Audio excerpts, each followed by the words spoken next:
É o Gazeta Entrevista que está no ar pela sua TV Gazeta, Rede Record. Eu quero agradecer a Deus pela vida, pela saúde, pela alegria de estar com vocês de casa, compartilhando os bons bate-papos que envolvem a política, a sociedade, a economia, enfim, tudo que envolve o nosso Estado. Quero agradecer a sua audiência na capital e também nos municípios do interior. Começo o programa dando uma dica especial para todo mundo que faz as compras ali no supermercado Araújo. No Araújo, você tem ofertas todos os dias e neste final de ano, o Araújo preparou, assim, um horário especial de atendimento para você. Do dia 26, desde ontem até o dia 30, todas as lojas voltam a atender no horário normal até às 22 horas. E já no dia 31, na véspera da virada, as lojas vão fechar um pouquinho mais cedo, às 21 horas. E no dia 1º, todas as lojas do Araújo estarão fechadas, inclusive para o balanço. Fique atento ao horário de fim de ano e o Araújo deseja a você um ótimo fim de ano, um 2012 próspero e cheio de realizações. Araújo, tudo para você. Muito bem.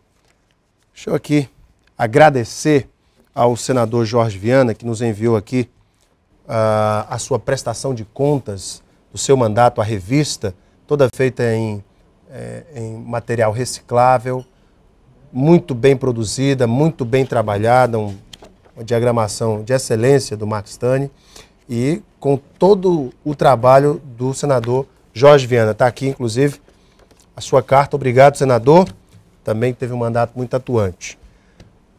Para falar, inclusive, deste tema, da atuação dos nossos senadores, eu recebo aqui o senador Aníbal Diniz, que no seu primeiro ano de mandato, ele que foi suplente, surpreendeu a revista Veja, que elaborou um ranking com diversos atributos, com 8 temas, nos quais Aníbal Diniz se destacou e ficou entre os 10 primeiros, ficou exatamente na 7ª colocação. O senador Aníbal Diniz é um dos destaques da revista Veja e mostrou que ser suplente não é demérito e que se pode fazer um belo trabalho, inclusive com destaque nacional. Senador, muito boa noite. Boa noite, Alain. Tudo bem? Tudo bem, é um prazer imenso estar aqui contigo para conversar sobre política local e nacional, sobre esse mandato que termina o seu primeiro ano e também para poder, de novo, fazer uma saudação especial aos nossos telespectadores que nos acompanham sempre com tanta atenção pela TV Senado e também pelos veículos de comunicação locais. É sempre uma alegria poder voltar aqui e sempre agradecendo a Deus pela oportunidade desse mandato que tem sido muito importante para a minha vida e tenho procurado colocá-lo a serviço do povo acreano, do governo acreano e também a serviço do Brasil. Senador, a pesquisa que avaliou os 513 deputados federais e 81 senadores, realizado pela revista Veja, em parceria com o NECOM, o Núcleo de Estudos do Congresso da Universidade Federal do Rio de Janeiro, aponta uma lista de 22 senadores e pouco mais de 200, na verdade 200 deputados federais. No ranking dos parlamentares mais atuantes, o senhor ocupa a 7ª posição com a nota de 5,5. Pesquisa estabeleceu 4 critérios: pareceres e relatórios, pronunciamentos, emendas e projetos de lei e combate à corrupção. O senhor esperava que no primeiro ano de mandato, um neófito na casa, no mais alto, na mais alta casa parlamentar brasileira, o senhor tivesse um destaque tão grande? Olha, Alain, tem determinadas coisas que acontecem na vida da gente que a gente tem que se dar conta de que não é mérito individual. São coisas que o destino se encarrega de colocar para a nossa vida. Quando eu iniciei o meu mandato, na realidade eu tomei posse em dezembro de 2010, só que nós estávamos em recesso, entrando de recesso parlamentar, eu só fui iniciar o trabalho efetivamente a partir de fevereiro. Mas, durante o mês de janeiro, eu procurei aprofundar o máximo possível no conhecimento, nas estruturas, no funcionamento, quais são os mecanismos para fazer as coisas acontecerem dentro do Senado Federal. E assim que nós fizemos o planejamento conjunto com o senador Jorge Viana, que é um parceiro de todos os momentos, eu estabeleci o seguinte objetivo: como não sou uma pessoa conhecida, como eu não era uma pessoa conhecida naquele momento, muito menos naquele momento, porque ao longo da minha vida eu sempre tive uma atuação na retaguarda, uma atuação de assessoria, de apoio e não de linha de frente, eu estabeleci como meta falar na tribuna do Senado Federal 2 vezes por semana. Eu precisava falar sobre temas diversos do Acre, temas nacionais, 2 vezes por semana, de tal maneira que eu pudesse fazer com que as pessoas estivessem me vendo. Aqui em Rio Branco e também no interior, porque a TV Senado passa muito pela TV parabólica no interior. E realmente eu tenho passado em muitos lugares no Acre, as pessoas têm se dirigido a mim dizendo que me veem pela TV Senado.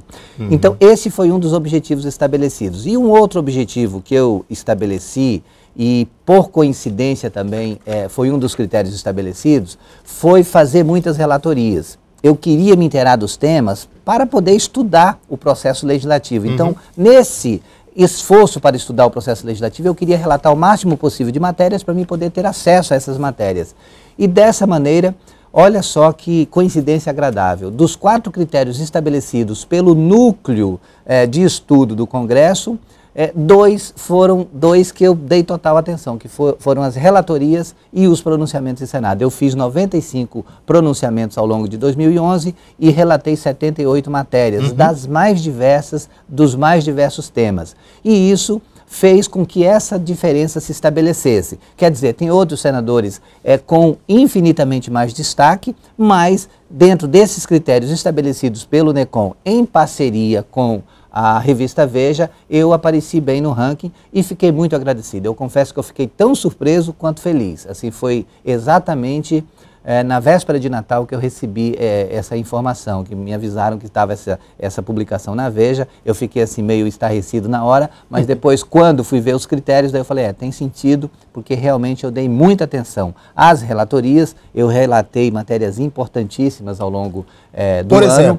Por exemplo, a adesão do Brasil à União das Nações Sul-Americanas. Foi um relatório que eu fiz, um relatório de muita importância, porque o Brasil esperava muito tempo por essa aprovação no Congresso, e o meu relatório foi um parecer favorável a essa adesão. Nós fizemos a defesa na Comissão de Relações Exteriores e depois coube a mim também fazer a defesa em plenário dessa matéria, e recebi bastante cumprimentos, inclusive do próprio presidente da Comissão de Relações Exteriores, Fernando Collor de Mello, que disse que tinha sido um relatório muito preciso, e ele, que é um defensor muito grande dessa política de relações exteriores, sempre no sentido de que as relações diplomáticas sejam sempre fortalecidas, então ele acabou fazendo também um elogio. E claro, os companheiros do Partido dos Trabalhadores, que vinham acompanhando essa matéria fazia muito tempo, também ficaram felizes pelo meu relatório, e de tal maneira que eu fiquei bastante, digamos assim, lisonjeado com a notícia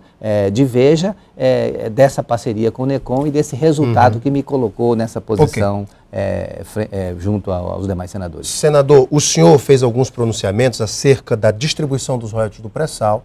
O senhor também participou das discussões sobre o novo Código Florestal Brasileiro, que teve como relator no Senado, na Comissão de Meio Ambiente, Jorge Viana.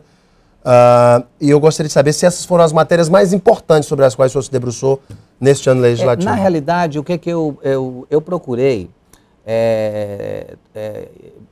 ficar atento a todos os temas que estavam em debate no Senado, tanto nas comissões quanto no plenário, e junto desses temas eu procurava construir uma opinião a respeito desse tema. Então, todos esses que foram colocados, em algum momento a gente teve que se posicionar, seja a reforma tributária, seja combate à corrupção, seja a redivisão dos royalties do petróleo. Inclusive a gente promoveu um seminário aqui com o senador Jorge Viana, trouxemos aqui o senador Wellington Dias, que é o autor do projeto da redistribuição, no Senado, e a gente estabeleceu esse debate e conseguiu a aprovação da matéria para descontentamento total do Rio de Janeiro e do Espírito Santo, mas é uma matéria que ainda tramita na Câmara e vai dar muita polêmica, mas foram assuntos que eu me posicionei sim no plano nacional. Me posicionei a respeito da saúde econômica do Brasil, da firmeza com que a presidenta Dilma vem conduzindo o Brasil para mantê-lo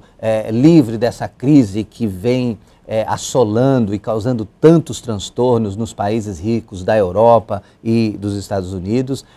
Me posicionei a respeito desse tema, fiz uma defesa no início, logo nos primeiros dias de mandato, uma defesa da política do salário mínimo, porque nós íamos instituir uma política do salário mínimo, e isso também acabou sendo um dos critérios contabilizados pelo NECOM, de tal maneira que os assuntos de interesse do país que passaram pelo Senado Federal, eu procurei de alguma forma emitir a minha opinião a respeito desse assunto, porque eu tinha que fazer o mandato de opinião. E tinha que aparecer Perfeito. também para a opinião pública. Porque esse é um grande diferencial, Alan. As pessoas falam assim, pô, mas o senador Petecão é um senador de grande visibilidade, ele tem ônibus que circula pela cidade. Dele também, se não vê, ele tem ônibus que circula pela cidade, ele está sempre presente nos bairros e tal. Eu não tenho estrutura para fazer isso. Eu sou um senador de primeiro mandato e tenho que me mostrar para a sociedade como sendo um senador de opinião sobre os grandes temas nacionais. E sobre isso eu procurei fazer. Esses temas que nós vamos debater,